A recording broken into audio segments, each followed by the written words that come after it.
So Dragons Dogma 2 is getting pretty insane as we get closer to the launch. We got a ton of new and returning features coming to Dragons Dogma 2 that we gotta talk about today, and honestly this game is looking like a game of the year worthy game. Let's talk about it. What's up everybody, it's your boy Saga bringing you awesome fast information regarding all things PlayStation gaming. If you enjoy content that respects your time, hit the like button to get this video out to other gaming fans, but if you didn't, drop a dislike so I know exactly where to improve. So yeah, Dragons Dogma 2 is dropping next Friday, and the closer we get to the launch, the more and more awesome details about the game comes to light. I'm going to be doing some semi-quick rapid fire of a lot of the outstanding features that kind of stuck out to me so you exactly know what to expect if you haven't been keeping up with the game. So first off, and probably the most known of the features, is the character customization. From all that we've seen so far, it looks like Dragons Dogma 2 has put a lot of effort into making arguably one of the best character customization systems out. There have been a mountain of screenshots and showcases of all the awesome creations that are being able to be made, and it seems like you can easily make the character of your desire. Now if you do want to get a bit of a head start and start making your character now, you can actually go out there and do that now and download it and use it for whenever the full launch actually comes out. Moving on, one of the coolest things to come to light is how impactful quests are in the game. If you played Dragons Dogma 1, then you probably know this already. It's been quite a while. I think I played about 10 years ago.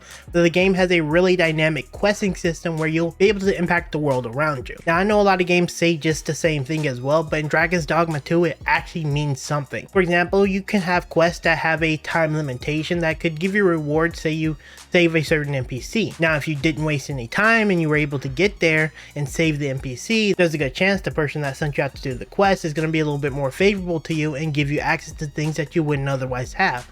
If you wasted too much time, there's a very good chance you could miss out on quests. This is a very small example of this, but the point is there are going to be a lot of cool quests in Dragon's Dogma that's going to be fairly dynamic, and you're not going to have a shortage of them because from what we're seeing in the previews, there are a lot to do in this game that's going to distract you for quite a few hours. This actually extends to combat, as combat events aren't linear and scripted or anything like that. You walk out of town and you're attacked, let's say by a drake or a griffin. You retreat back into the town and they will actually follow you as if it's real life. They're not gonna just stop. Luckily, the townspeople will be happy to help you and fight off these invaders and kill them, creating this dynamic event of things constantly attacking in a siege-like situation. And the boss fights are actually very unique, and as I mentioned before, they can have a number of things happen that could impact the battle. One key thing that kind of stood out to me that was very interesting is the fact that monsters can actually take over your pawns or possess them. Now imagine you actually face off against a drake, a random griffin comes in and swoops in, and then one of your strongest team members get taken over. Now that does sound a little bit like a nightmare, but again, there's so many dynamic things happening in this world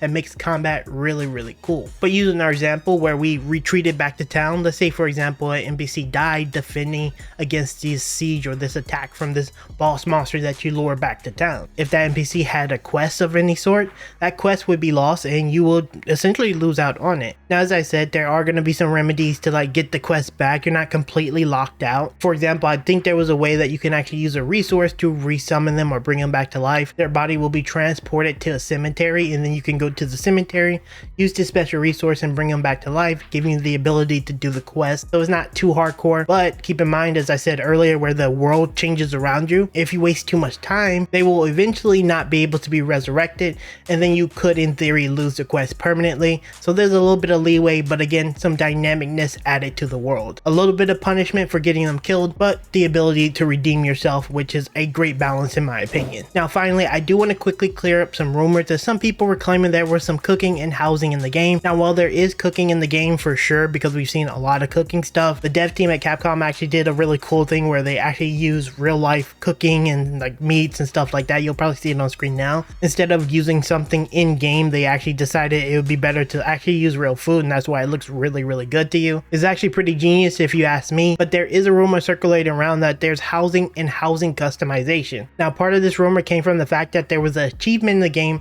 that mentioned that you buy a house. We don't have any information, at least as of now. Of course, this could change anytime down the future or down the line. But as far as we know, there's no confirmation on any customization in housing. I don't want anyone going in confused because, again, a lot of misinformation always spreads at the launch of a game. Anyway, that is the TLDR breakdown on some of the more outstanding things that some players may or may not know about Dragons Dogma 2. Again, a lot of cool stuff from Dragons Dogma 1. The game is definitely looking to be a Game of the Year contender, but if you're looking to know more about details specifically affecting the console, the video on screen now details just that. Check it out.